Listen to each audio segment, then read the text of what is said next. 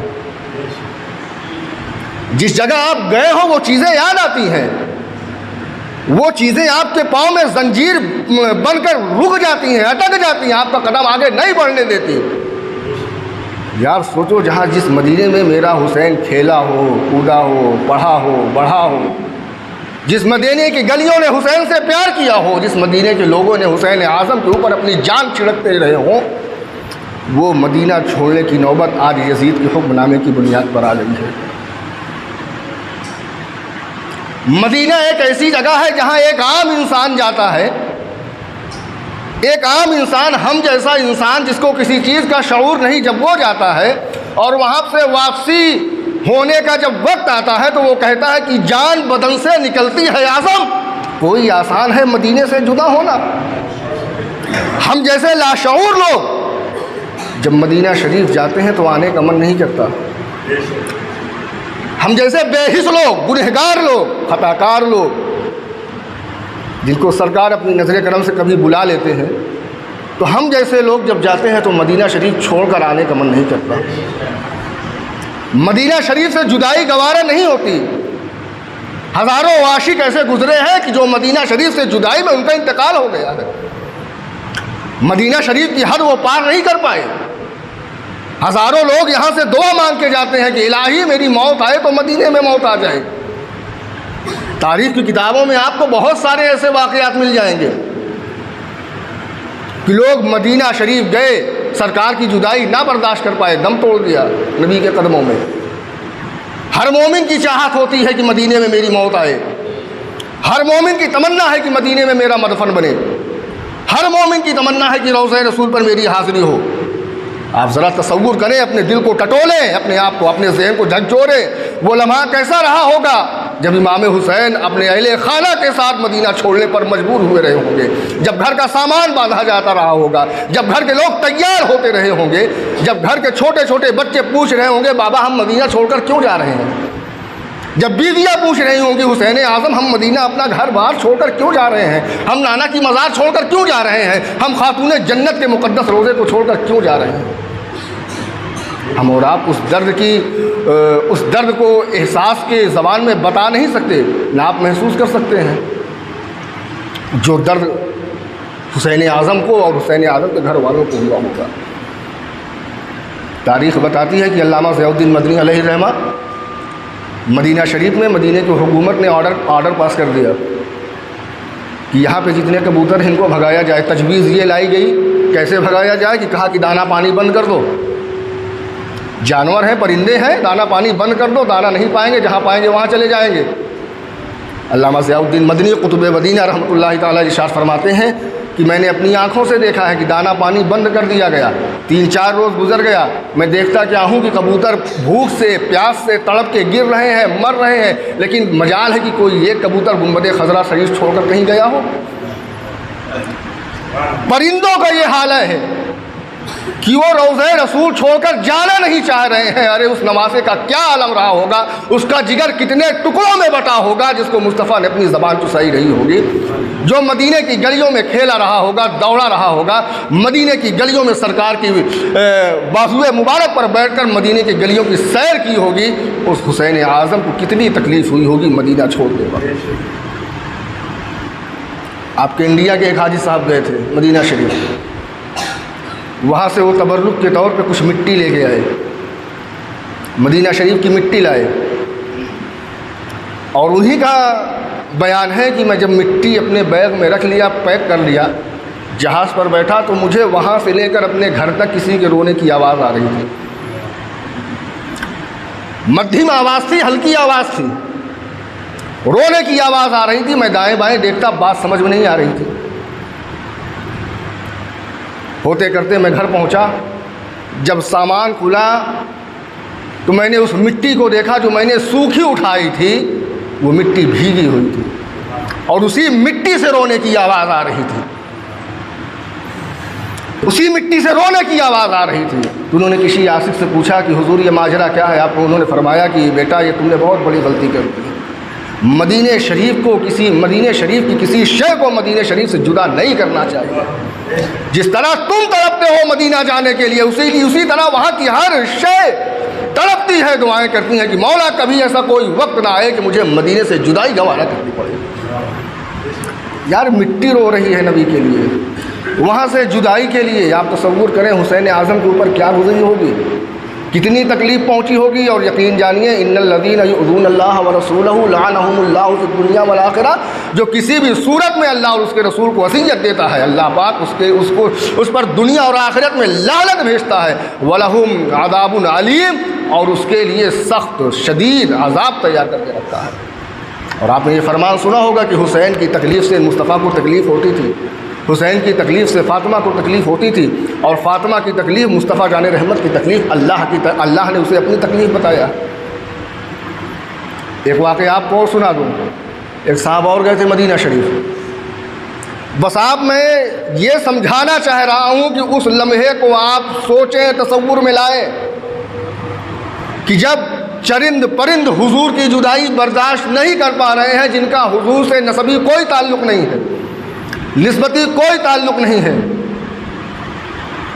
جب ان کا یہ عالم ہے تو اس کا عالم کیا رہا ہوگا مدینہ شریف سے جدا ہوتے وقت، جو نسبتی بھی جس کا تعلق ہے، خون سے بھی جس کا تعلق ہے، جس کے بارے میں حسین رسول نے فرمایا ہو حسین منی وانا من الحسین، حسین مجھ سے ہے میں حسین سے ہوں، اس حسین کو کتنی تکلیف ہوئی. میں نے جو بات کہی وہ بڑی پائے کی بات ہے. یزید کچھ نہ کرتا، نہ قتل کرتا، لیکن اس کا یہ جرم اتنا بڑا جرم ہے کہ اسی جرم کی بنیاد پر وہ لائق جہنم، مستحق جہنم ہو جاتا ہے. ایک اور صاحب گئے تھے حج کرنے مدینہ شریف پہنچے. جس ہوٹل میں رکتے تھے اس ہوٹل میں ان کے کمرے میں ایک بلی آیا کرتی تھی. اب بلی وہ آتی رہی 8-10 دن جتنا دن رکنا تھا ان کو، وہ آتی رہی. 1 دن میں ان سے مانوس ہو گئی، اتنی مانوس ہو گئی کہ وہ ان کے ساتھ ٹیبل پر بیٹھ کر یہ اسے لقمہ دیتے، وہ کھا لیتی چلی جاتی. اب ان کے دل میں خیال پیدا ہو گیا کہ ہو نہ ہو میں اس بلی کو یہاں سے لے کر اپنے پاس اپنے گھر لے جاؤں. ان کا یہ سوچنا تھا. وہ بلی غائب ہو گئی، 3 دن نہیں آئی. یہ پریشان تھے اور انہوں نے پورا انتظام کر لیا، پجڑا بنوا لیا اس کو لے جانے کے لیے.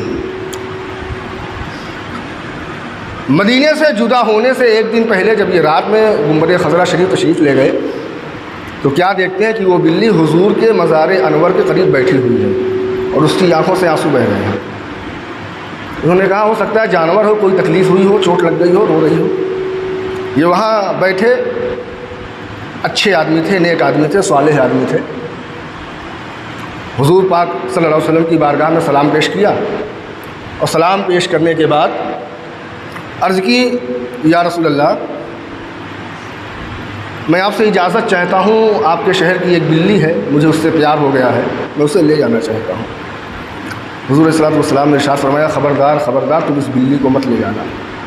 جب سے تمہارے دل میں اس کے لے جانے کا ارادہ پیدا ہوا ہے آج 3 روز ہو گیا ہے، وہ بلی میرے آستانے پر یہیں بیٹھی رو رہی ہے اور کہہ رہی ہے یا رسول اللہ مجھے بچا لیجیے، یا رسول اللہ مجھے بچا لیجیے، یا رسول اللہ میری حفاظت فرمائیے.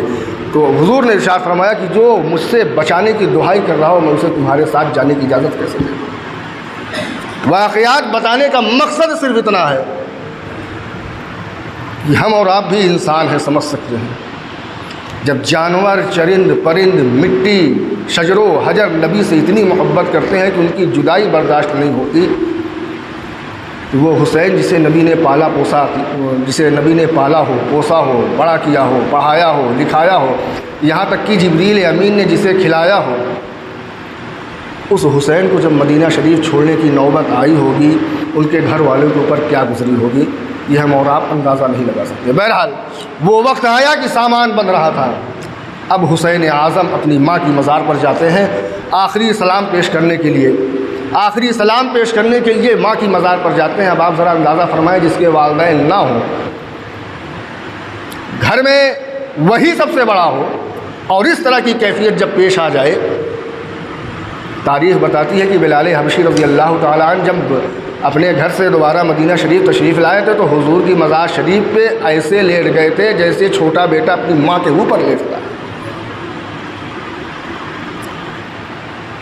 اس وقت امام حسین کی کیفیت جب وہ اپنی والدہ محترمہ کی مزار مبارک پر گئے ہوں گے تو کیا رہی ہوگی، اس کا بھی اندازہ ہم اور آپ نہیں لگا سکتے۔ بہرحال آپ وہاں گئے، اپنی معروضات اپنی والدہ کی جناب میں پیش کیا، اماں جان حسین کی رگوں میں تیرا خون ہے میری والدہ، حسین بزدل نہیں ہے، حسین کاہل بھی نہیں ہے، آج ایسی مجبوری آ گئی ہے والدہ محترمہ کہ تیرے حسین کو تیرا مدینہ چھوڑنا پڑ رہا ہے۔ میری والدہ میرے حق میں دعا کرنا، جس چیز کے لیے تو نے مجھے پالا ہے، پوسا ہے، اپنا دودھ پلایا ہے، دودھ کی شکل میں اپنا لہو میری رگوں میں دوڑایا ہے، میری ماں دعا کرنا کہ حسین اس امتحان کے میدان میں استقامت کے ساتھ قائم رہے اور اس امتحان میں اللہ رب العزت اسے کامیابی عطا فرمائے۔ حسین اعظم وہاں سے نکلتے ہیں، نانا حضور کی بارگاہ میں جاتے ہیں، نانا حضور کی بارگاہ میں بھی سلام پیش کرتے ہیں۔ سلام پیش کرنے کے بعد آپ بھی جو کچھ معروضات تھی سب کچھ بتایا نانا حضور کو۔ نانا حضور، جس دن کے لیے آپ نے مجھے پالا تھا، پوسا تھا، بڑا کیا تھا، جس دن کے لیے آپ نے مجھے اپنی زبان مبارک چسائی تھی، جس دن کے لیے آپ نے مجھے تیار کیا تھا، اور جس دن کے لیے آپ نے اپنے لخت جگر سیدنا ابراہیم علیہ السلام کو قربان کیا تھا، ابراہیم رضی اللہ تعالیٰ کو قربان کیا تھا اور مجھے بچا لیا تھا، نانا حضور وہ گھڑیاں آ گئی ہیں، وہ دن آ گیا ہے۔ آج آپ کے حسین پر مدینے کو تنگ کیا جا رہا ہے، چھوڑنے پر مجبور کیا جا رہا ہے۔ میرے نانا آپ دعا فرمائیں کہ جس چیز کے لیے آپ نے مجھے پالا تھا، پوسا تھا، بڑا کیا تھا، دعائیں دی تھی، سب کچھ آپ نے کیا تھا، وہ گھڑیاں آ گئی ہیں نانا، کرم فرمائیے گا، وقت شہادت میرے مشہد پر تشریف لائیے گا۔ بہت ساری شہادتیں ہوئی ہیں تاریخ عالم میں، بہت سارے انبیاء کرام شہید ہوئے ہیں، حضرت امیر حمزہ کی شہادت ہوئی ہے، دیگر انبیاء کی شہادت ہوئی ہے، حضرت عثمان کی شہادت ہوئی ہے، فاروق اعظم کی شہادت ہوئی ہے، لیکن کسی شہادت کو جو شہرت نہ ملی، اتنی شہرت نہ ملی جتنی شہرت امام حسین رضی اللہ تعالیٰ کی شہادت مبارکہ کو ملی۔ اس کی وجہ ہے کہ دنیا میں جتنی شہادتیں ہوئی ہیں، ہوں گی، سب میں شہادت کے وقت فرشتے آتے ہیں، سب کی شہادت کے وقت فرشتے سامنے ہوتے ہیں، جنت میں شہید کو اپنا مقام دکھاتے ہیں، لیکن تنہا ایک ذات میرے حسین کی ہے۔ تمام تر شہادتوں کو مشہود بالملائکہ کہا جاتا ہے، تنہا ایک ذات میرے حسین کی ہے، تنہا ایک ذات میرے حسین کی ہے جس کی شہادت کو مشہود بالمصطفیٰ کہا جاتا ہے۔ کیوں؟ اس لیے کہ جتنی شہادتیں ہوئی ہیں، ہوں گی، سب میں فرشتے آتے ہیں شہید کی شہادت کے وقت، لیکن جس دم میرا حسین شہید ہوا اس وقت مصطفیٰ جان رحمت وہاں پر موجود تھے، ملائکہ تو بات کی چیز ہے۔ یہ پہلی شہادت تھی جہاں نبی کو آنا پڑا تھا۔ باپ کو خوشی ہوتی ہے کہ باپ نے جب اپنے بیٹے کو تیار کرایا ہو تو امتحان گاہ میں دیکھنا باپ کی خوشی کا باعث بنتا ہے کہ دیکھیں ہم نے اپنے بیٹے کو تیار کیا ہے، کس انداز سے یہ میری تیاری کو یہ پورا کر رہا ہے۔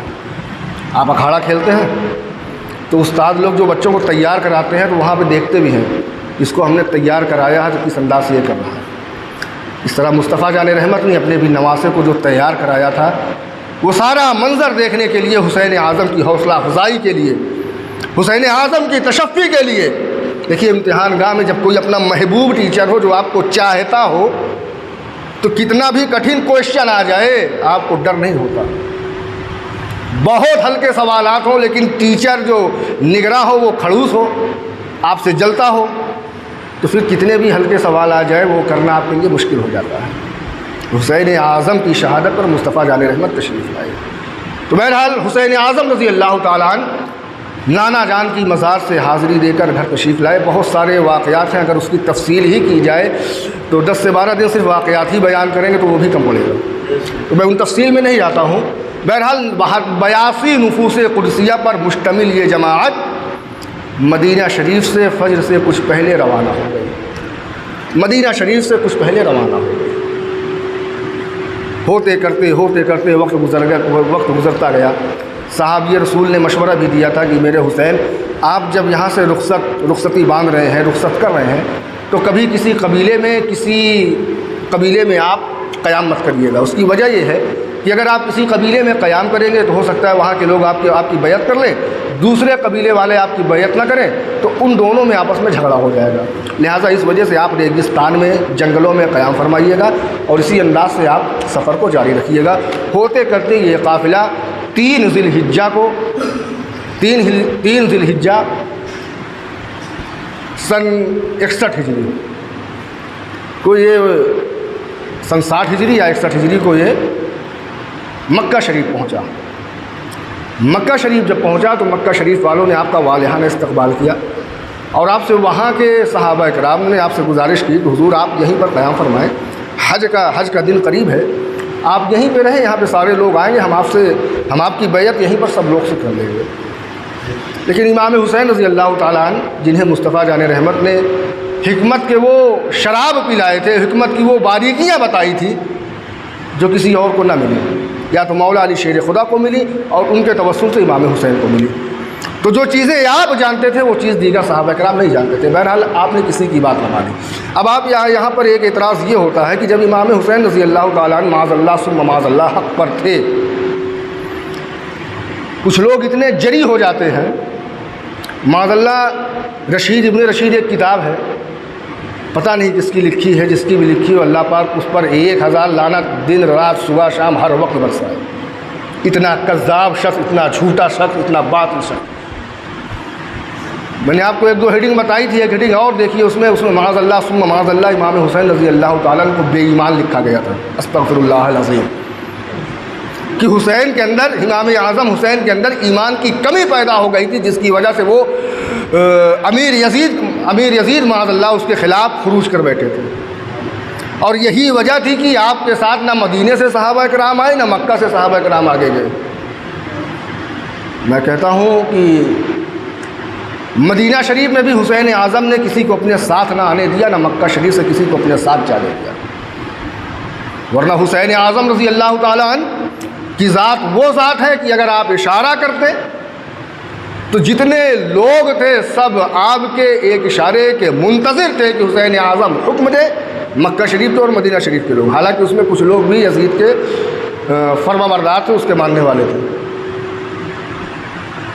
تو حسین اعظم رضی اللہ تعالیٰ عنہ جو کہ جنگ کی نیت سے نہ نکلے تھے، بلکہ مدینہ شریف کی حرمت بچانے کے لیے مدینے سے مکہ کی طرف عازم سفر ہوئے تھے، لڑنے کا کوئی ارادہ نہیں تھا، بس بات اتنی تھی آپ نے مدینے سے اس لیے رخت سفر باندھا کہ اگر یزید میری گرفتاری کا حکم دے دیتا ہے اور یہاں پر جب وہ آ کے مدینہ شریف کا محاصرہ کر لے گا تو ظاہر سی بات ہے میرے چاہنے والے یزید کے مقابلے میں آ جائیں گے، مدینہ الرسول خون آلود ہو جائے گا۔ اس کی تعظیم، اس کی حرمت بچانے کے لیے امام حسین رضی اللہ تعالیٰ نے مدینہ شریف کو چھوڑ کر مکہ شریف تشریف لے آئے تھے، اور جب آپ مکہ شریف تشریف لائے تو مکہ شریف میں ہی حضرت عبداللہ بن زبیر رضی اللہ تعالیٰ عنہ کو گرفتار کرنے کے لیے یزید نے 2000 لشکری بھیجے تھے، ایام حج سے پہلے 4-5 دن پہلے 2000 کا لشکر بھیجا تھا یزید نے حضرت زبیر کو گرفتار کرنے کے لیے۔ سوچئے ڈر کتنا رہا تھا، ایک آدمی 2000 کا لشکر۔ اب اسی سے آپ خانواد اہل بیت اور صحابہ کرام کی ہیبت کا اندازہ لگا لے کہ جو بزدل ہوتا ہے، ظالم ہوتا ہے، فاسق ہوتا ہے، فاجر ہوتا ہے، دیکھنے میں وہ کتنا لہیم شہیم کیوں نہ ہو، بزدل ہوتا ہے، ایک شخص کو گرفتار کرنے کے لیے 2000 کا لشکر اس نے بھیجا تھا۔ حالانکہ اس کے حواری وہاں موجود تھے، امام حسین کو ماننے والے بھی وہاں موجود تھے، یزید کی بیعت قبول کرنے والے لوگ بھی وہاں موجود تھے۔ تو وہاں پر یزید نے لشکر بھیجا، حضرت عبداللہ بن زبیر رضی اللہ تعالیٰ نے ڈٹ کر مقابلہ کیا اور یزید کے لشکریوں کو وہاں سے بھاگنا پڑا۔ تو وہاں پر پھر صحابہ کرام نے مشورہ کیا آپس میں کہ نہ ہو آپ یہیں رک جائیں، حج کے ایام ہیں، حج کر لیں، حج کے بعد میں سارے لوگوں کو بلا کر آپ کی بیعت پر سب سے اتفاق کر لیتا ہوں، سب لوگ آپ کی بیعت کر لیں گے، اس کے بعد یزید کی اینٹ سے اینٹ بچا دی جائے گی۔ لیکن حسین اعظم نے مکہ شریف کی حرمت بچانے کے لیے، جو کہ آپ جانتے تھے جیسے یزید ایک مرتبہ کر چکا ہے، حالانکہ جو عبداللہ بن زبیر رضی اللہ تعالیٰ عنہ کے لیے یزید نے جو لشکر بھیجا تھا گرفتاری کے لیے، اس لڑائی میں امام حسین شریک نہیں ہوئے، جبکہ آپ وہاں موجود تھے۔ کیوں؟ کعبہ شریف کی حرمت میری وجہ سے پامال نہ ہونے پائی۔